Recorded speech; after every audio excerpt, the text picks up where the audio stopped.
di tempat kita ini tadi memang kita belum bisa menemukan yang sebenarnya sudah secara valid itu diakui sebagai peninggalan megalit ya, tapi dicurigai gitu. Ada gitu. Jadi contohnya tadi misalnya ada di tempat-tempat tertentu kalau ada sebuah batu dikeramatkan tidak dengan begitu rupa untuk orang mengkeramatkan. Selalu ada biasanya kaitannya dengan historis. Apakah langsung berkaitan dengan batu atau ada berkaitan dengan kejadian tertentu. Jadi mustahil peradaban itu akan muncul di parut yang kosong. Iya. Sekarang pikiran orang kan mesti parut aja. Iya. Nah, lihat aja Yunani Romawi itu kaya dulu. Sugih dulu karena perdagangan, baru dia melahirkan para filosof, para ahli-ahli pengetahuan. Karena parutnya sudah sampai abad 17 itu sama sekali kita nggak menemukan sumber yang seperti misalnya kalau di tempat lain umpamakan ada lontar, tertulis di daun lontar, kayak di Bali, kayak di NTB, kemudian di Jawa itu kan ditulis pada daun lontar karena kertas dia ada kan. Ini berupa catatan ya. Catatan. Kadang-kadang itu berupa puisi, berupa sajak, berupa mantra.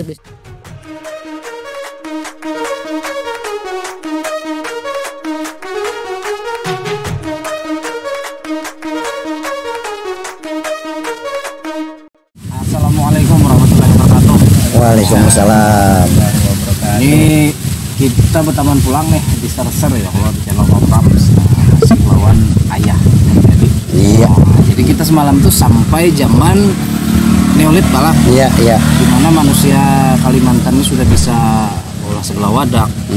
Lawan juga sudah bisa bano batu segala macam ya kalau. Iya. Kehidupan sehari-hari nih artinya sudah ada kebudayaan di situ ya kalau dalam artian nih. Nah, semalam kan ulun ini lawan padukan api. Nah, wah ini ada pulang yang lain. Jadi nyaman ulun langsung pian aja memperkenalkan ngaran siapa pian di sini. Assalamualaikum warahmatullahi wabarakatuh. Nama ulun Dani, alumni dari sejarah juga, murid Sidin. Anak mendaharakan juga kisah. Iya. Itu. Nah, jadi rekan Om Rams nih lah bila bubuan pian ya, menonton hendak datang mendaharakan atau belajar langsung nih kita bujur aja kisahnya, sharing kisah. Agar isinya ilmu pengetahuan sejarah. Nah, jadi kita kan tenang sembarangan berkisah juga. Iya, mudah-mudahan. Kemudian Anda hendak datang mendengarkan langsung silahkan aja datang ke sini atau tulis di kolom komentar apabila lagi Om bisa kena kami padahkan, kami sampaikan atau buat sanak hendak memadakan Om kau lah di wadah ulun. Wah, ya kalau Pak Soteng. Bawa pandirannya. Langsung berangkat ya. Langsung. Nah, dia di gunung di mana gitu. Nah, mantap tuh. Ya kalau siap nggih. Ayah langsung aja ayah. Iya. Lanjut akan Jadi kemarin kita itu cerita tentang perkembangan geomorfologis kan. Jadi dari yang awalnya itu hanya berupa dataran-dataran tinggi yang kita sebut sebagai perbukitan. Ya perbukitan ya. Yang sekarang itu diberi kenal dengan kalau merujuk ke peta itu perbukitan Meratus lah. Atau secara umum orang menggunakannya pegunungan Meratus. Lalu sebagaimana kehidupan yang sudah kita ceritakan di bagian terdahulu ya, dari pepandiran kita terdahulu itu. Nah sesungguhnya kalau kita melihat perkembangan kesejarahan secara umum gitu ya, itu masih ada tahapan-tahapan atau periode-periode sesudahnya. Kemarin kita itu membahas sampai ke Neolit ya. Penemuan itu dibuktikan masa Neolit ini peninggalannya dibuktikan dengan penemuan di Gua Babi ya. Marawoya kemarin. Kemudian Gua Sugung, kemudian Gua Liang Bangkai di Mentewe. Ya kira-kira Mentewe itu sekitar 42 km dari Tanah Bumbu ya. Kabupatennya pun Kabupaten Tanah Bumbu. Nah, sesungguhnya kalau di tempat lain itu mengalami lagi apa yang disebut dengan zaman megalit ya. Megalitikum. Mega itu dari kata megas. Megas itu besar ya. Besar, megalitik itu batu, berarti zaman batu-batu besar. Nah di tempat kita ini sampai hari ini belum, bukan kita tidak bisa mengatakan tidak ada, tapi yang jelas belum kita menemukan peninggalan megalit ini. Walaupun misalnya beberapa sih ada yang menduga-duga peninggalan megalit ini, ada yang menduga-duga. Misalnya salah satu contoh misalnya ada di beberapa tempat tertentu kayak di hulu sungai itu orang yang mengkeramatkan batu-batu besar. Iya. Nah kadang-kadang menyebutnya batu beranak. Oh iya, segala kisah-kisah. Ini dikira itu tuh lah. Nah kemungkinan besar itu, nah jadi dugaannya gitu. Tapi itu kan perlu penelitian lebih lanjut. Seperti kemarin kan kita kayak semalam itu ada mengatakan batu pater. Ya. Nah sebenarnya itu kan tapak Neolit. Nah tapi orang kampung menyebutnya batu pater. Kebetulan Lela. Iya kebetulan tidak ada pater, ada batu itu kebetulan gitu. Nah jadi pas orang menyebutnya disebut batu pater gitu. Artinya seolah batu itu bersumber dari petir itu. Iya. Nah, tapi dilihat dari hasil penelitian itu adalah apak batu neolit. Memang bentuk halus, licin gitu, udah diolah gitu. Nah, kemudian kita tadi kembali ada periode di tempat-tempat lain gitu ya. Itu yang namanya zaman megalitikum atau zaman batu besar, dari kata megas dan litik tadi. Nah, di tempat kita ini tadi dikatakan tadi memang kita belum bisa menemukan yang sebenarnya sudah secara valid itu diakui sebagai peninggalan megalit ya, tapi dicurigai gitu. Dicurigai ada gitu. Jadi contohnya tadi misalnya ada di tempat-tempat tertentu, misalnya di Pauluan itu, mungkin ada di tempat kekawanan yang nonton ini juga. Nah, biasanya kalau ada sebuah batu dikeramatkan itu biasanya ada unsur historisnya biasanya. Tidak dengan begitu rupa untuk orang mengkeramatkan, selalu ada biasanya kaitannya dengan historis. Apakah langsung berkaitan dengan batu atau ada berkaitan dengan kejadian tertentu gitu. Nah, jadi di tempat-tempat itu ada yang menyebut dengan batu beranak. Nah, kenapa sebut batu beranak? Karena biasanya ada batu besar di situ yang dikatakan sebagai induknya gitu ya, entah mamanya kah gitu. Terus ada batu-batu kecil, kerikil-kerikil gitu di bawah, lalu itulah anak-anaknya gitu. Kemudian dipercaya juga batu-batu itu bisa berpindah, katanya itu soal kepercayaan. Berpindah, jadi dipindah dari satu tempat ke dari tempat A misalnya dipindah ke B, ternyata balik lagi ke A gitu. Jadi sepertinya seperti itu gitu. Malahan ada yang dikeramatkan, dibuatkan rumah gitu. Dibuatkan rumah lalu jadi semacam pemujaan akhirnya. Rumputnya pakai kain kuning. Nah, kadang-kadang ada kisajen. Nah, kemungkinan gitu ya. Tapi kan belum pasti karena harus melakukan penelitian. Ya, tapi itu dicurigai gitu, mungkin salah satu dari beberapa peninggalan megalit gitu ya. Nah, batu-batu tadi apakah itu asalnya itu sebagai batu pujaan? Tapi kita yang menemukan batu kayak bentuk kubur memang kita belum hari ini. Jadi sampai hari ini kita di daerah kita ini di Borneo bagian selatan ini, atau mungkin juga Borneo keseluruhannya, itu belum menemukan ya sisa peninggalan megalit ini. Tapi bukan mustahil itu tidak ada, ada gitu, bukan mustahil ada, tapi karena memang belum menemukan. Ya.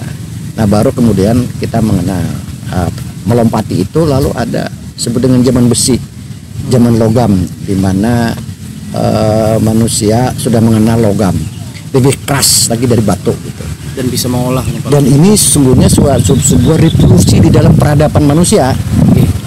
Jadi dari awal dari kayu, peralatan kayu, kemudian batu, lalu batu ini kan dari alam, dibentuk dengan dipukul-pukul, membentuk kapak misalnya. Nah, lalu ada mengenai besi. Besi ini kan sesungguhnya harus memulai teknologi gitu loh, untuk membentuknya. Jadi berarti sudah dari revolusi besar, dari sesuatu yang dapat dari alam, kemudian dibentuk secara sederhana gitu oleh kemampuan manusia. Ya sederhana juga, tetapi kemudian ada lompatan luar biasa, ada revolusi luar biasa dalam peradaban, yakni besi. Karena apa? Ada lompatan karena besi itu untuk membentukkan dibutuhkan teknologi. Pertama panas. Iya kan, nah itu kan lompatan. Nah lalu itu kan membutuhkan panas. Kalau membutuhkan panas berarti membutuhkan api. Nah, penemuan api sendiri itu udah luar biasa. Sudah suatu penemuan yang luar biasa pada zaman itu. Walaupun sekarang misalnya kalau api itu dianggap biasa gitu. Tapi orang menemukan api secara tidak sengaja gitu.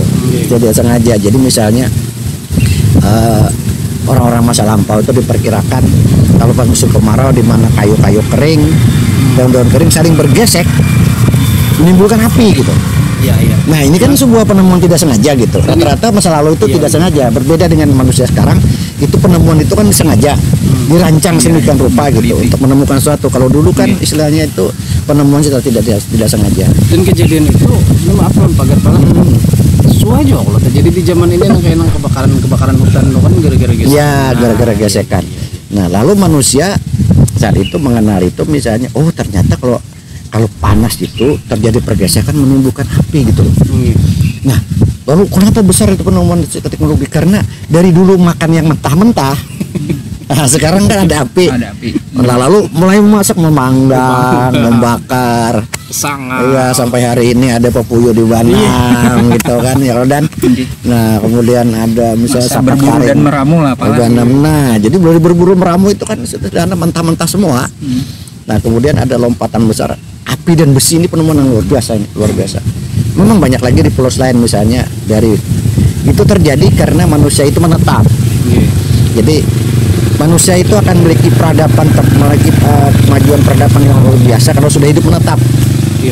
Tapi kalau masih pindah-pindah itu jarang bisa meninggalkan peradaban yang tinggi. Kenapa? Karena nggak sempat ya. Nggak sempat mikir, nggak sempat berbuat sesuatu secara kreatif ya. Karena hidupnya berpindah-pindah. Nah, jadi ketika menetap baru terjadi. Jadi begini. Jadi peradaban itu bisa muncul di masyarakat sudah menetap. Jadi kalau misalnya kita mau katakan mengembangkan sebuah peradaban, maka jadi harus ada semacam pemukiman gitu di mana orang bisa menetap, lalu parutnya bisa terpenuhi. Jadi mustahil peradaban itu akan muncul di parut yang kosong. Iya. Karena pikiran orang kan mesti parut aja. Nah, lihat aja Yunani Romawi. Romawi itu kaya dulu. Sugih dulu karena perdagangan. Baru dia melahirkan para filosof, para ahli-ahli pengetahuan karena parutnya sudah kenyang. Lalu ada kesempatan untuk mengisi kelaparan yang lain, bukan kelaparan parut, kelaparan batin, keindahan, ya kan gitu. Nah, lalu muncullah namanya keindahan, kesenian, nyanyian, musik, ya untuk keindahan kan. Sempat mikir kebutuhan batin. Kalau tadi perut kosong kita nggak sempat melahirkan. Sempat mikir. Nah, oleh sebab itu sejarah-sejarah di luar itu di Eropa misalnya itu ada menyimpangnya gini ketika Yunani Romawi itu memuncak misalnya. Karena mereka menetap dan kaya, karena kaya itu mereka akhirnya memerlukan kebutuhan mengisi lapar yang lain yang lapar batin. Nah sekarang itu lompatan. Nah, begitu juga yang tempat kita ini ketika bahasa bangsa lain termasuk di atas suku-suku yang lain termasuk Kalimantan Selatan ini itu ketika menetap terjadi lompatan besar. Ya. Apa lompatannya? Yang tadi meramu sekarang bisa bertanam karena menetap.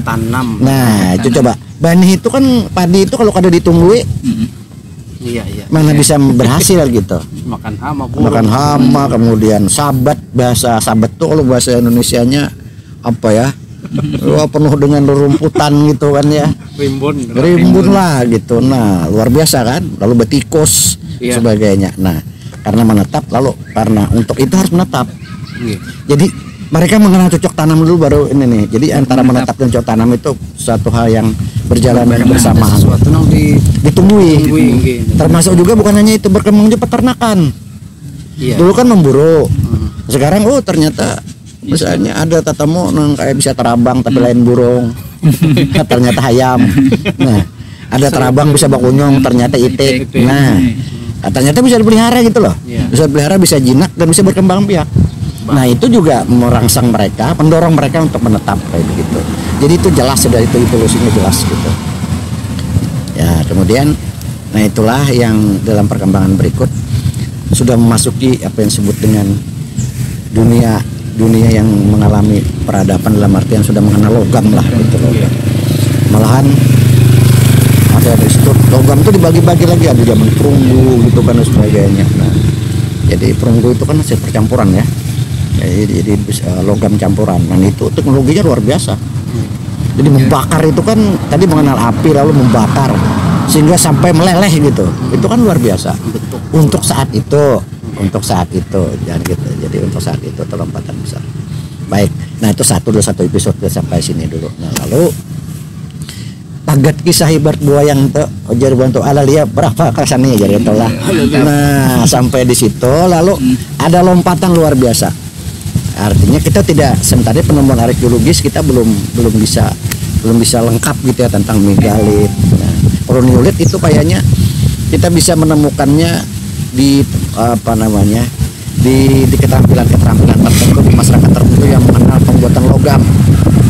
Misalnya kalau di wadah kita ini kan di negara ya lah belah lading, ulah parang lais, barang bongkol, mau rinjing dari aluminium. Nah kan itu nenek moyangnya itu juga itu kemungkinan besar juga berawal dari kemampuan pengolahan itu dan turun-temurun itu dilakukan, semakin bertambah pandai setelah zaman berikutnya.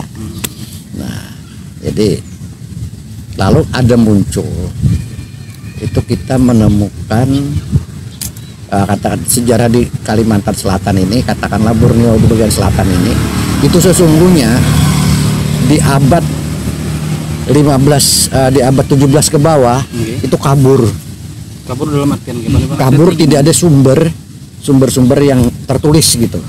Oral aja masih nih. Oral. Nah, kecuali tadi yang zamannya Nirlika tadi, itu kita menemukan artefak berupa batu tadi, berupa batuan. Nah, tapi sudah itu periode sesudah itu wajar, zaman Nirlika itu kan nggak ada namanya juga Nirlika, jadi belum ada tulisan. Tapi bukan berarti belum ada sejarah itu pasti ada gitu.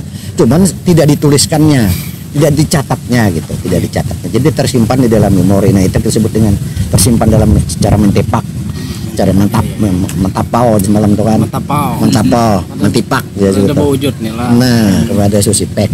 Jadi bukan berarti kita kehilangan jejak, masih bisa di jejaknya itu kita telusuri dari Mentipek dan Susipeknya. Dan itu mungkin kan? Artinya karena apa? Karena jendelanya hari ini dari jendela hari ini kita menengok ke belakang bisa gitu, dengan pemahaman. Ya, jadi sesungguhnya sejarah itu kan bagian dari ilmu kebudayaan ya.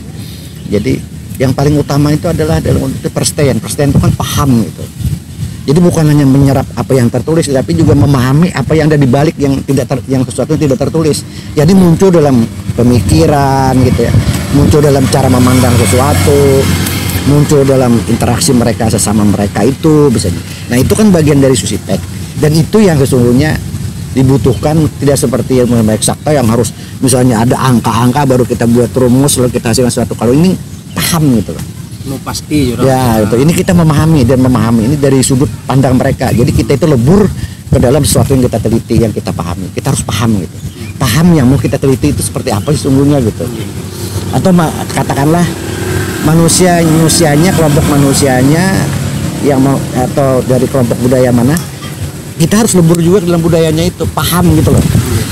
Nah, memang kita memerlukan sebuah kacamata yang walaupun mungkin beda, tetapi kita mencoba untuk bisa merasakan istilahnya kayak begini ya.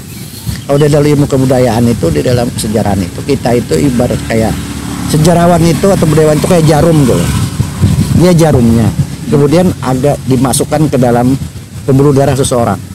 Jarum itu ikut kemana aliran darah gitu. Dia terus kemana-mana dia mengikuti aliran darah. Jadi jarum itu nggak bisa berkendak gitu. Jadi tidak berkendak, tapi aliran darah ini. Jadi dia ikut situ, mengalir aja. Sehingga dia paham dari sudut-sudut mana, dari otot-otot dan aliran darah itu dia paham gitu. Seperti itulah sesungguhnya. Nah, baik.